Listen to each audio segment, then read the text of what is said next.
empecemos a hablar ahora de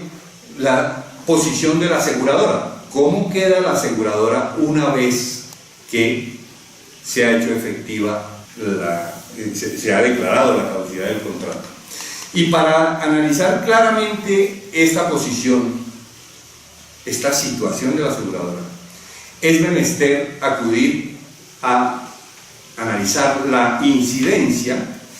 que tiene el artículo 13 de la Ley 80 del año 93. Ese artículo 13 nos dice que en materia de contratación estatal primarán las normas civiles y comerciales, salvo, o sea, la vía de excepción es lo que disponga el estatuto contractual. En ese orden de ideas, en todo lo que no esté regulado en la Ley 80 y sus complementarias, para que conforman el estatuto contractual, en todo lo que no esté reglamentado con normas especiales, debemos acudir al Código de Comercio y al Código Civil. Y es clarísimo que el legislador en materia contractual del Estado poco se ha ocupado de tipificar normas atinentes a las garantías del contrato estatal. Ya decíamos anteriormente que el acto administrativo en materia de declaratoria de caducidad hace las veces de reclamación. Entonces, esta es una diferencia clara con el derecho de seguros en materia de derecho privado, en cuanto que en materia contractual la reclamación se hace a través del acto administrativo, como ya dijimos, debidamente motivado. Dice ese artículo 18, y estamos hablando de los efectos frente a la aseguradora ya, dice ese artículo 18 que podrá la entidad continuar con la aseguradora o con otro contratista la ejecución de la obra o servicio. En ese orden de ideas también vale la pena hacer claridad frente al tema de que algunas administraciones consideran que es potestativo del Estado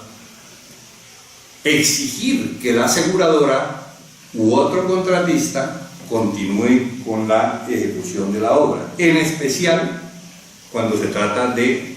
la aseguradora. Creen las entidades estatales que es una obligación del garante continuar con la ejecución si la entidad lo requiere. Sobre eso en particular nos parece que hay una gran equivocación, en la medida que en atención al 1110 del Código de Comercio, que como dijimos prima en este caso por no haber norma especial en materia contractual, ese 1110 establece que es potestad del asegurador indemnizar en dinero o mediante la reposición o reconstrucción o reparación de la obra o bien o servicio siniestrado. Entonces es claro y no hay lugar a equívocos de que es potestativo del asegurador y no de la entidad estatal el hecho de escoger si indemniza en dinero o indemniza en especie ejecutando la obra. Generalmente las compañías de seguros prefieren indemnizar en dinero, toda vez que la ejecución en la obra, de la obra o del servicio o del bien en oportunidades puede implicar la inaceptación o insatisfacción del acreedor y por tanto en ese caso se generarían muchos conflictos que terminarían en pleitos interminables. Por tanto, es la praxis que la aseguradora generalmente, y repito generalmente, proceda a pagar en dinero, no siendo obligación, y repito que eso es lo que quiero que quede claro hoy, no siendo su obligación, como parecen entender algunas entidades públicas, el hecho de continuar con la ejecución de la obra. Entonces queda claro que es sí y solo sí termina la aseguradora si ella determina al tenor del 1110 del Código de Comercio que le es más favorable indemnizar en especie, es decir, construyendo la obra o realizando el servicio o entregando el bien. punto importantísimo también, objeto de muchos debates, es la necesidad de que exista un daño patrimonial para que proceda la indemnización. Es decir, en materia aseguraticia estatal, no es solo que se presente un siniestro de incumplimiento para que proceda la indemnización de la compañía aseguradora. Es importante clarificar que el seguro se rige fundamentalmente por el principio indemnizatorio que trae el artículo 1088 del Código de Comercio. Entonces, el principio indemnizatorio exige que se pague el daño, solamente el daño y nada más que el daño, y ese daño debe ser un daño patrimonial para que sea objeto de indemnización. Muchas veces también en la práctica las entidades públicas acuden a la compañía de seguros a que se pague un daño, a que se indemnice, perdón, sin tener en cuenta que no hubo un daño patrimonial que indemnizar. En consecuencia, procederá la objeción de la administradora, de la aseguradora, bien sea vía recurso o bien en sede judicial, en el sentido de que nadie se puede hacer rico con una indemnización derivada de un contrato de seguros. Frente al tema del siniestro, la posición de la entidad tiene dos vertientes. La primera, ella puede exigir la indemnización, bien cuantificando ella misma los perjuicios, tal como lo afirmamos anteriormente en virtud del artículo 86 de la ley 1474 de 2011, tipificando ella misma los perjuicios, o bien optando por la cláusula penal en la forma, cómo y cuándo haya sido pactada esa cláusula penal. También vale la pena hacer alusión a eso, toda vez que muchas entidades o en muchos contratos estatales se aprecian cláusulas penales mal redactadas que se presentan ambigüedad, como lo veremos adelante. Entonces son dos alternativas. Como entidad pública, bien puedo exigir la indemnización del asegurador, bien cuantificando yo por mí y ante mí los perjuicios derivados del incumplimiento, o bien optando por la cláusula penal en atención a cómo haya sido pactada. En la cláusula penal, frente al tema de la cláusula penal, tenemos que hacer un poco de retrospección en cuanto a lo que ha sido la legislación y la incorporación de esta figura jurídica de otros ordenamientos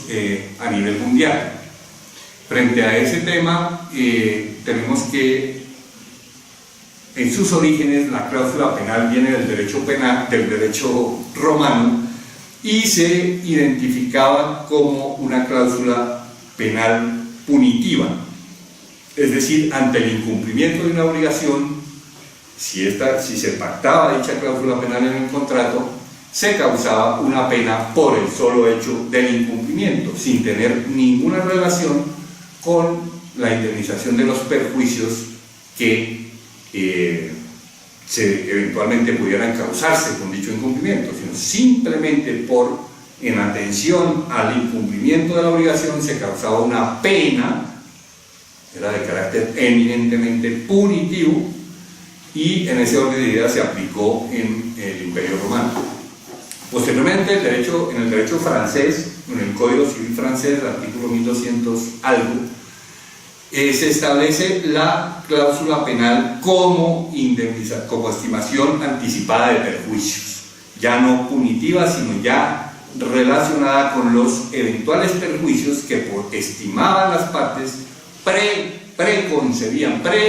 establecían unos perjuicios y los estimaban en un valor determinado, en un porcentaje determinado, y así se plasmaba en el contrato. Entonces, luego viene en el Código Civil colombiano se establece en el artículo 1594 lo referente a la cláusula penal de manera mixta. la Corte Suprema de Justicia desde el año 1987, en salvamento de voto del 19 de febrero de ese año, enseñó claramente que en Colombia el artículo 1594 había establecido la cláusula penal de manera mixta, es decir, que bien puede establecerse en los contratos y por ende en los estatales también la cláusula penal pura o la cláusula penal impura. Dice la Corte que la cláusula penal pura es aquella que deviene del derecho romano en que es una pena, por eso se llama cláusula penal y es por el solo hecho de incumplimiento y por eso se llama cláusula penal pura. Y distingue la Corte de la otra posibilidad que al tenor del 1594 se puede establecer en los contratos, que es la cláusula penal impura o impropia. Ella la llama cláusula penal pura o propia, o cláusula penal impura o propia, o impropia. En ese orden de ideas, la cláusula penal impura o impropia recoge los principios del Código Civil francés y permite que dicha cláusula también se pacte en Colombia como estimación anticipada de perjuicios. De acuerdo como las partes, y por eso hago hincapié en la forma como se redacte esa cláusula penal, de acuerdo como las partes redacten o coincidan esa cláusula penal dentro de su contrato, puede ser impura o impropia, en donde el acreedor puede escoger entre la indemnización de perjuicios o la pena. Es decir, cuando la cláusula penal se pacta como impura o impropia, es decir, como estimación anticipada de perjuicios, el acreedor puede, y en este caso la entidad estatal podría escoger entre cuantificar ella unos perjuicios por sí y ante sí, o simplemente hacer efectiva la pena. En materia, si se trata de cláusula penal pura o propia, la cuestión es diferente. Toda vez que, como es una cláusula penal pura, no hay necesidad de demostrar el daño y puede cobrar la pena y la indemnización de perjuicios. Pues, ¿por qué? Porque se trata de una cláusula penal pura. Entonces, en la manera como esté concebida en el contrato, si es una simple pena por el incumplimiento, se puede cobrar perfectamente la pena y la indemnización de perjuicios correspondientes, que son dos cosas absolutamente distintas. También, si es pura o propia, no hay lugar a demostrar el daño. ¿Por qué? Porque es una pena, insistimos. Es una pena, entonces no importa si hubo daño o no hubo daño, sino simplemente por el hecho del incumplimiento se causa la pena. Y si es impura o impropia, habrá que motivarse el daño, porque esta corresponde a una estimación anticipada de los perjuicios. Entonces, en este caso, como lo dijo el Consejo de Estado en la providencia que anoté hace unos minutos, es indispensable determinar o motivar el daño en ese acto administrativo que declara la caducidad cuando la cláusula penal es impura o impropia. Es importante motivar que existe un daño, que ese daño es un daño patrimonial indemnizable, y cuantificar el daño, independientemente de que, como lo veremos enseguida, la liquidación de ese daño y la liquidación de la cláusula penal se deba hacer en la liquidación del contrato y no en el acto que declara la caducidad. Tema importantísimo es el tema de la proporcionalidad de la pena. Las entidades estatales, cuando establecen las penas en los contratos, también consideran que no hay lugar a la aplicación de proporcionalidad. Consideran que es una cláusula penal pura y en la medida en que haya incumplimiento hay lugar a el 100% de la pena. Pues bien, tanto la jurisprudencia cuanto la propia ley colombiana han establecido que necesariamente en materia de cláusula penal deba estudiarse como principio rector del derecho sancionatorio, así como el principio del non bis in idem, el principio de la equidad y el principio de la dosimetría de la pena, deba aplicarse y deba estudiarse en todo caso donde haya la posibilidad de aplicar la cláusula penal, el principio de la proporcionalidad. La legislación colombiana, el Consejo lo establece, creo que en este momento no hay, es pacífica la posición de la jurisprudencia en el sentido de que es absolutamente aplicable la proporcionalidad, de acuerdo con el estudio de los artículos 1596 del Código Civil y 867 del Código de Comercio. Este 1596 del Código Civil, pues concebido hace muchos años, establecía la posibilidad de que el juez redujera la pena de manera proporcional, introduciendo un ingrediente importante en su época, que era el condicionamiento al recibo por parte del acreedor. Esto es, que en la medida en que el acreedor recibiera parte, diera por recibido de manera fehaciente parte de las obligaciones contractuales, se podía reducir la pena proporcionalmente. El Código de Comercio, ya mucho más moderno, en su artículo 867 suprime ese condicionamiento y dice simplemente que en todos los casos en donde se haya ejecutado parcialmente la obligación, el juez, y por ende la administración antes del juez, diríamos nosotros, puede y debe aplicar la proporcionalidad a un contrato parcialmente ejecutado. Frente a este tema de la proporcionalidad, que repito, operaría en todos los casos en que haya un comerciante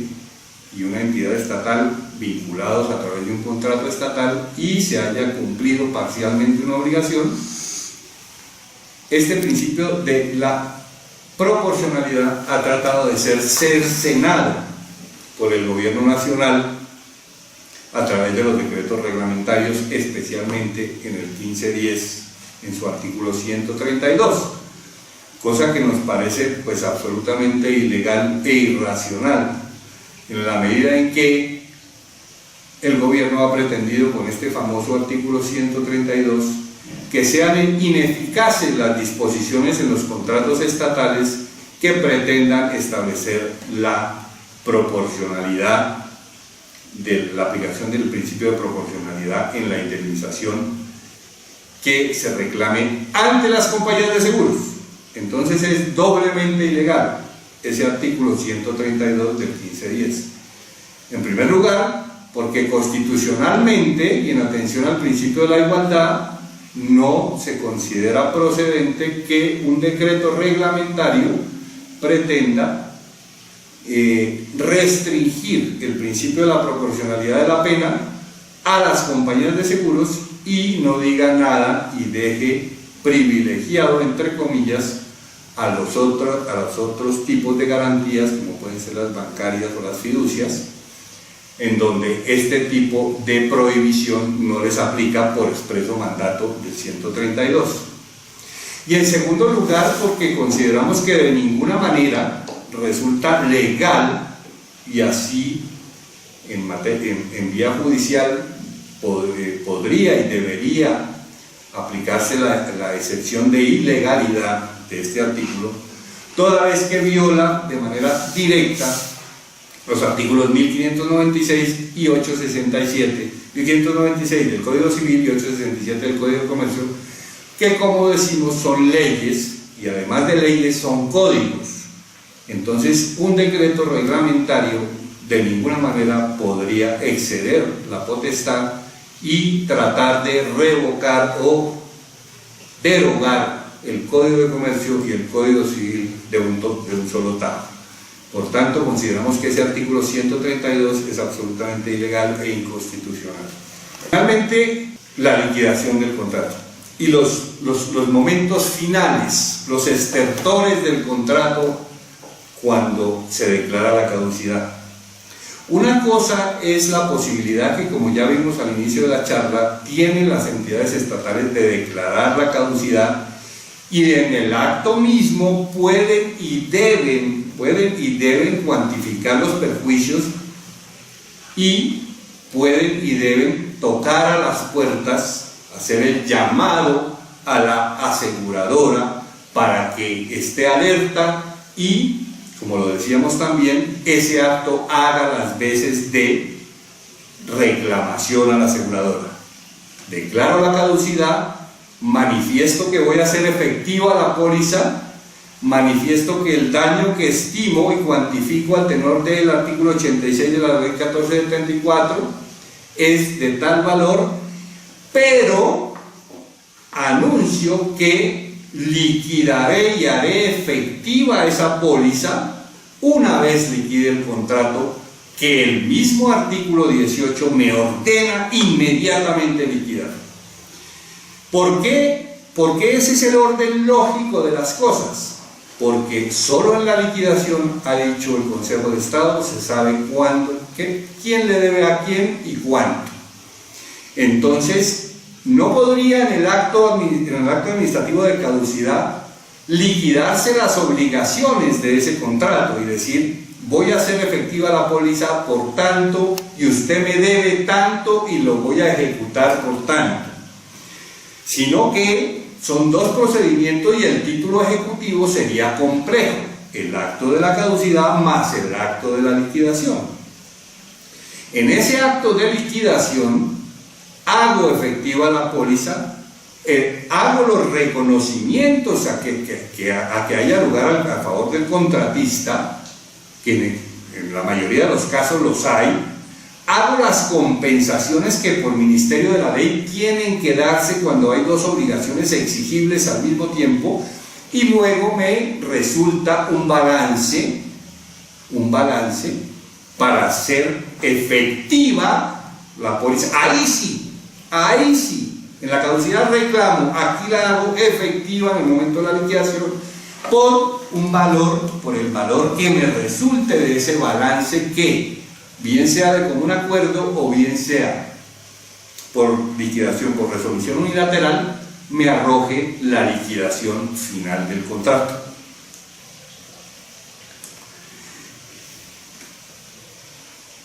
En ese orden de ideas ha venido enseñando el mismo Consejo de Estado desde el año 77-87, si no estoy mal, en providencia del doctor Juan de Dios Montes, sección tercera, que es un requisito sine qua non liquidar el contrato para poder hacer efectiva la póliza. Esto últimamente se ha olvidado, no sé qué ha pasado con la operación de las entidades estatales frente a este último paso de la muerte del contrato estatal, que es liquidar y hacer efectivas las pólizas. Entonces queremos hacer hincapié en que, con base en esa jurisprudencia de hace muchos años con la cual nos identificamos, es necesario liquidar el contrato para hacer efectiva la póliza en tanto y en cuanto ella resulte procedente y en cuanto la entidad estatal pueda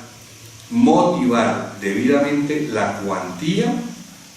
del siniestro y la existencia del mismo dentro de ese acto administrativo previo que fue la declaratoria de caducidad. Muchas gracias.